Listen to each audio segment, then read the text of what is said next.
What's going on, everybody? Today we're talking about the surrounding areas of Jacksonville, North Carolina, and we're going to discuss some of the school districts, some housing costs, as well as some of the main draws to those areas. Some are better than others, but I'll let you decide on that one. Let's hop into the video right now.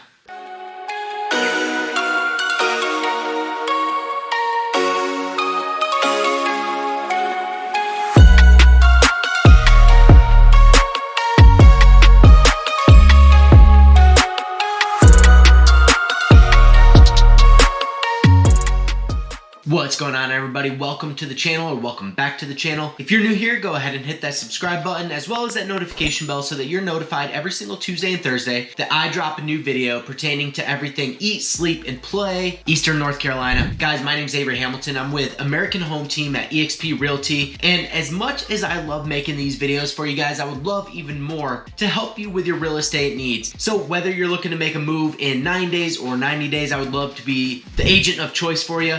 That phone number and email address popping up on the screen. Feel free to shoot me a call, a text, or an email. I am the guy that responds to those. And without further ado, guys, we're talking about the surrounding areas of Jacksonville, North Carolina. What's the good, bad, and ugly? What's the school districts? What's the cost of living? All of it. Let's go right now. All right, guys, so moving into it, Jacksonville, North Carolina is pretty much the epicenter of Eastern North Carolina. That's where a lot of the happenings are, right? You have Marine Corps Air Station New River, as well as Camp Lejeune, which is one of the largest Marine Corps or military installations on Earth, right? Jacksonville houses about just under 74,000 people. 50,000 of those are military personnel, right? So, you know, one of the biggest things about Jacksonville is that the majority of the population rents, right? So I think it's like a 70-30 split, renters over buyers, right? Or homeowners rather. And that is exactly, you know, what you're thinking. There's a lot of military people, right, that just want to rent prior to buying. But it also makes sense because they're up and moving all the time, right? Between deployments and PCSing and that kind of thing. There's a lot of movement going on with those people. So 50,000 military members make up the population there in Jacksonville. It's no wonder that a lot of people are renting versus owning. However, the median sales price is right about $155,000 in Jacksonville. Now, I feel personally like that's a little skewed because now with all of the development and the new homes, new construction going up, those prices are more up in the 350 to 400 range. You can get some in the high 200s, but you're gonna be looking for a little while. You need a skilled agent like myself to be able to find you one. So if you're interested in building in Jacksonville, certainly reach out. I can help you do all of that. But according to niche.com and according to some other resources, the median is about $155,000. Don't subscribe too hard into that because prices are a little bit more and the median sales price is a little bit of a historical number. But once again, a lot of these developments that are going up, with some of the new houses going up, have some planned recreation within. So we're talking about sidewalks and walking trails and, you know, trails to connect neighborhoods to each other and to connect neighborhoods to the city of Jacksonville, right? And we're moving out like toward Richlands. You definitely get a little bit more country on the outskirts of Jacksonville. But in Jacksonville, you're really not looking at very large lot sizes, maybe 0.2 acres to half an acre. It's very rare to get that full acre in the city limits of Jacksonville. Now, if you're looking for some more acreage, right, you can move out to Richlands, and Richlands is a very popular town. Number one, because of the new development, but number two, because of how many people are moving into the area right now. Now, people are moving into the area for a number of reasons, but primarily because it's outside of what I call Marine land, right? You kind of get away from the military lifestyle when you get into Richlands. It's a little more rural and you don't see as many of your counterparts or co-workers in Richlands. if you want to spread out a little bit more, Richlands is definitely going to be the place to go. It's a little more country. Now, with the development, with some stores and shopping centers and things of that nature going in, things are a little weird with space, right? Because there are some people that kind of get a shopping center in their backyard because their agent didn't do research on some property, right? So one of the things that comes along with that land can be, you know, adjoining lots that turn into commercial development. So when you're buying some acreage or you're buying a house with acreage, you're gonna wanna consider that, and you're gonna wanna ask your realtor if they can do some research, digging, to see if those shopping centers are gonna be in your backyard. Not that they're immediately in your backyard, but there might be a tree line and then a shopping center. So something to think about. But if you head out in Richlands toward the airport, toward Albert J. Ellis, right, you're definitely gonna have a lot more space. You're gonna have some newer construction as well as some older manufacturer style homes. One of the normal things here in this area is that you'll have a 2020 build, right next to a mobile home park, or, you know, a trailer, a big house, another trailer, another big house, and back and forth, back and forth. That's just normal here in the South. You're gonna get a $400,000 house right next to a mobile home.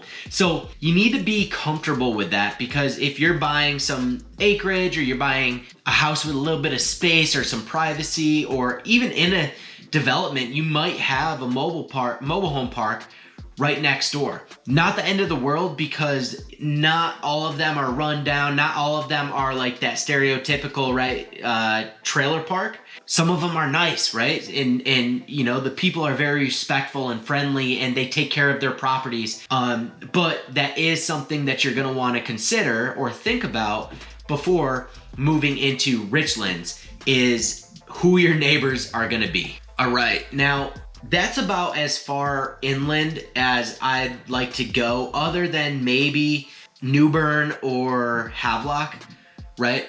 But moving southeast of Jacksonville, southwest of Jacksonville, we're looking at Sneads Ferry. Sneads Ferry is a very popular area to live, especially for military, some of those young officers and staff NCOs. It's a very popular place to live, primarily because it does have access to the back gate of Camp Lejeune.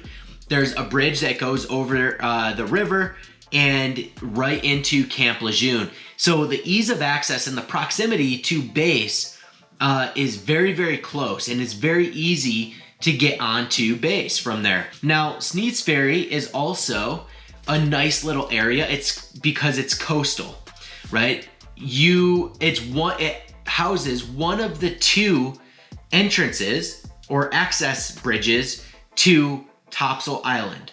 Topsail Island has one drawbridge on North Topsail Beach, which you can go from Sneads Ferry all the way down and basically get over onto North Topsail Beach. That's one of the access points. And the other is in Surf City, which we'll talk about here in a few minutes.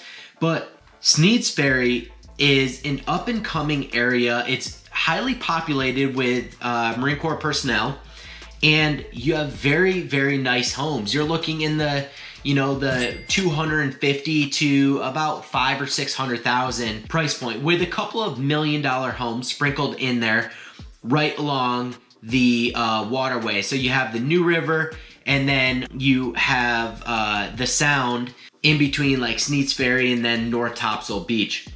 So it's a very desirable area. There is a shopping center with like a Food Lion and some other things like tanning beds and other recreational things in Sneads Ferry.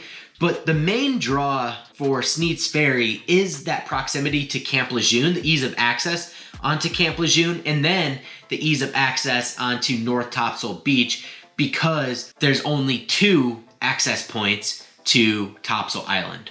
All right, and moving further southwest, we're looking into Holly Ridge, North Carolina. Holly Ridge is an awesome little town, very little town. Only it houses under 4,000 people. This is where I live, in Holly Ridge. But the main draw to Holly Ridge is you can spread out, right? It's coastal. but you can still spread out. There's some farmland, there's people have chickens and goats and horses and that kind of thing. But also, one of the access points to Topsail Island is from Holly Ridge. Technically it's Surf City, right? So you can go from Holly Ridge down south into Surf City, hit the Surf City drawbridge, and you're right there on the island. So that is one of the draws, is that you're so close to the water, so close to the beach, that is. But Holly Ridge is, like I said, it's coastal, but it also has a ton of access points to the sound, which makes fishing fantastic. And it also makes that coastal living fantastic, because your neighborhood, right, could have access to the sound, maybe like a little river, and you can dock your boat and bring your boat out into the ocean from the sound. So it's a very desirable area, and the real estate in Holly Ridge ranges from up, the high 200s, so like 280 or so, upwards of $1 million too. Once you get into Surf City and once you get onto the island, Topsail, you are, prices are all over the board, but you're looking 500 and up, all the way up to like 6 million ish. So, Holly Ridge, it does not have a lot of stores. There's not a lot of shopping centers, so you will have to go into like Sneads Ferry or Surf City to get some of your shopping done. But we're looking at maybe a 5-minute drive or 10-minute drive, depending on where you live in Holly Ridge. But the other thing I want to mention is that Holly Ridge is smack dab in the center of Wilmington and Jacksonville. So that is the other draw, is the proximity to the two major cities. Everything that you could ever need is in one of those two major cities. And it's about a 30-minute drive to each city. So something to think about there. Holly Ridge, very small town, little bit more space. However, you don't have those big box stores that you would get in like Wilmington or Jacksonville. All right, now Hampstead. Hampstead is southwest again from Jacksonville. And Hampstead is a very nice community. It's a small community, but it's very nice. It's one of those country club feeling communities. It is ultra coastal. And what I mean by that is you have access to the intercoastal waterway, a bunch of tiny little rivers. You have tons of boat access and water access for like all of your water activities. And you have the beach. So Hampstead is one of those areas, like if you're trying to get to the water, right, and you want a little bit more space to spread out at your house, because there is some acreage with some of these homes in Hampstead, this is going to be the place for you, right? Country club feel, so it's low-key, kind of upscale feel, but very coastal, laid back. And, the downside that I would say about Hampstead is that the traffic is horrendous. Trying to get into Wilmington is a nightmare. They are working on some bypasses and some other roadways to kind of clear up that congestion. I think by like 15 to 20,000 drivers a day. But as of right now, until that is finished out, traffic is very bad. There are some shopping centers going in across 17. So on the opposite side of 17, there's some shopping centers. However, Hampstead does not have all that you need to survive on a daily basis. So you will have to get into Wilmington, or you might have to go into Surf City or Topsail in order to get some of your grocery shopping done, that kind of thing. There are some like health clinics and things like that and some smaller grocery stores. But, once again, your big box stores aren't going to be in Hampstead, and some of the luxuries of living in a bigger city aren't going to be in Hampstead. This is a very small country club vibe, coastal town that, is just super low key. And that's why people are drawn to Hampstead. The other thing I want to mention is that Hampstead has one of the top rated school districts at Topsail School District. You can go and research the school for yourself, because some websites are a little bit different, but on niche.com, it is ranked a 9 out of 10 for school district, and I know they have some great sports programs and whatnot. So if you're looking at maybe homeschooling or, just getting your kids involved in sports or athletics or volunteering or whatever the case is, Hampstead is also another great place for that. And then guys, we got Wilmington. Wilmington, I have a whole video on it, what to know before moving to Wilmington, North Carolina. Go ahead and check it out right there. But we're about to move northeast of Jacksonville, North Carolina. Let's go. All right, guys, and moving out east of Jacksonville, North Carolina, we're looking at Emerald Isle. It is an island, and this is about as coastal as you can get. Emerald Isle is one of my favorite places because of the beauty of the real estate. The real estate ranges anywhere from about $300,000 to $6, $7, $8, $9 million. There's absolutely most beautiful real estate here on Emerald Isle that I've ever seen. And, it is one of those places, I said in another video, that there's one pink house right on Emerald Isle that I promised my wife I would buy her. And ever since we took a little drive on Emerald Isle, that house has been in our brain, and the real estate just can't be beat in the area. But once again, you are looking at about $300,000, upwards of $1 million.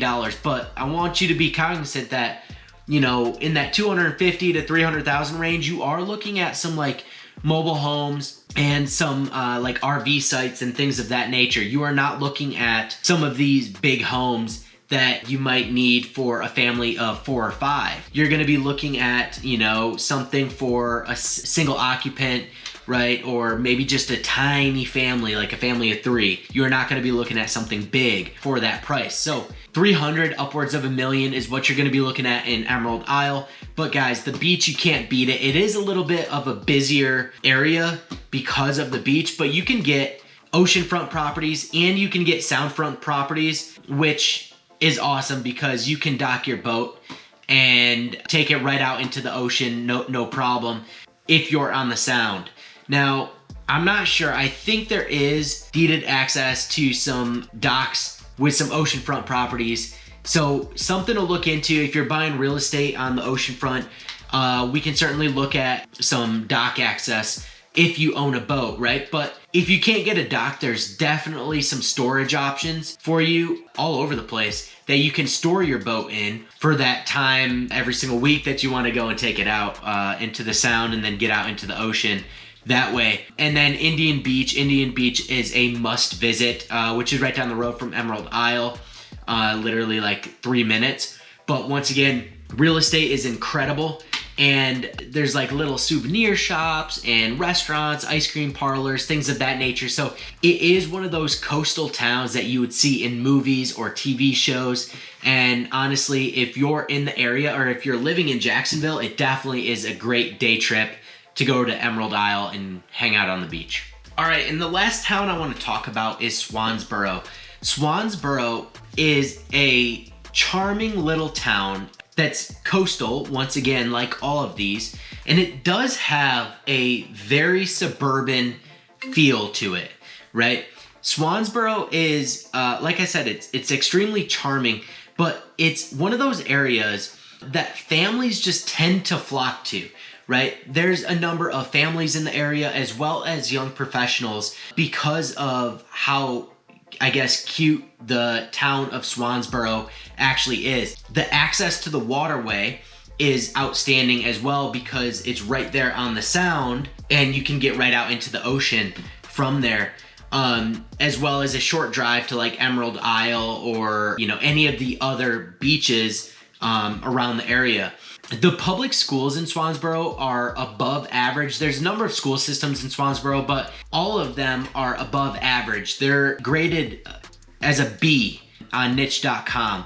As a lot of you may or may not know, I'm very limited on what I can say about school districts, but niche.com does have it above average as a B, B plus rather. So that can be that can put your mind at ease when moving here, that you are going to be moving into a good school system. So not only is it a charming little town, but there's ease of access to Jacksonville. It's about 15 minutes or so, 20 minutes. Great schools, and you have access to the water. So it is an amazing little town.